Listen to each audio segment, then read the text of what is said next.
Biz o hicabı öz qızlarımıza sevdirmişik. Bunlar elə bilirlər ki, bəzi jurnalistlər danışırlar ki, qadınlarına hicab, niqab taxtırıb məcbur edirlər, uşaqlara hicab taxıb məcbur edir. Biz hansı vaxt yaşayırıq, qardaş, hansı zamanda yaşayırıq, qardaş? Hansı qadına sən bugün məcbur edə bilərsən ki, hicab tax? Bugün nə qədər evdə kişilər var ki, qadınla namaz qılmağı öyrədə bilmir. Nə mənada? Deyir, namazı qadın qılmır. Yəni, döymür, söymür, məcbur eləmir. Qadın deyir, qılmıram. Amma yenə yaşayırlar. Onu da misal gətir də. Nə qədər ailələr var ki, ya kişi namaz qılmır, ya qadın namaz qılmır. Və ailə təbii ki, orada olan ibadət əhli əziyyət çəkir ki, məsələn, yoldaşı namaz qılmır. Məcbur edirmi namaz qılmağını? Elə bir ailə tanıyırsan ki, qadın desin ki, ərim məni məcbur edir, mən namaz qılıram.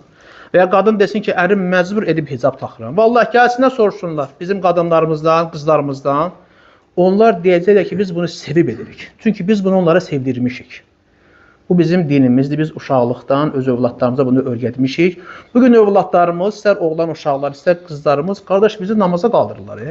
Bunlar bu məsələləri danışmır. Elə bilirlər ki, məcbur eləmişik o qızı. Sən gəl soruş. O ailələrə bir gün get, birinin qapısını döy.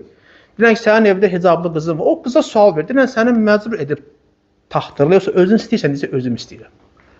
Vallahi bizim qızlarımız var ki, hicab taxminə çölə çıxmaq istəmir. Elə bilir ki, məcburən biz bunun başına hicabı taxmışıq, subhanallah. Sən bu düşüncəyə bax, sən hansı ölkədə yaşayırsan, burada kimi nəyə məcbur edə bilərlər, nə danışırsan sən? Gör, insan bu qərəzli çıxışlardır. Bu onu göstərir ki, bu insanların İslamla problemləri var. Bax, bu cür jurnalistlərin İslamla problemi var, müsəlmanlarla problemi var. Sən hansı ailələrdə problem var, qlobal, get onlara araşdır, get onların müalicəyə, o problem, o xəstəlikləri müalicə etsən, bunların hicabına niyə qarşırsan ki? Hansı uşağı məcbur etmişik? Bizim hicab taxan bütün qızlarımız, az yaşlı qızlarımız və yaxud da ki, həddliğə çatan ondan yuxarı hamısı vallahi sevərək edirlər. Namaz qılıb edirlər. Yəni, mən elə bir ailədə qız uşağı tanımıram ki, o namaz qılmaz, amma atası hicaba məcbur etsin. Hamısı hicab taxaraq namaz qılır. İndi orada bir-iki nəsə istisna tapa bilərsin. İstisna həmişə hər yerdə var, hər şeydə istisna var.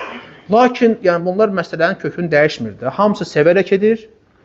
Öz xoşları ilə edirlər, bəli, sən deyirsən, qızım taxmaqladır, bəli, ata düz deyirsən, mən müsəlmanam, taxır.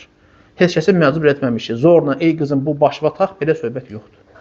Bir də ki, yenə təhsilinə əlaqələndirirlər, oxumaq, vallahi o maniyə deyil.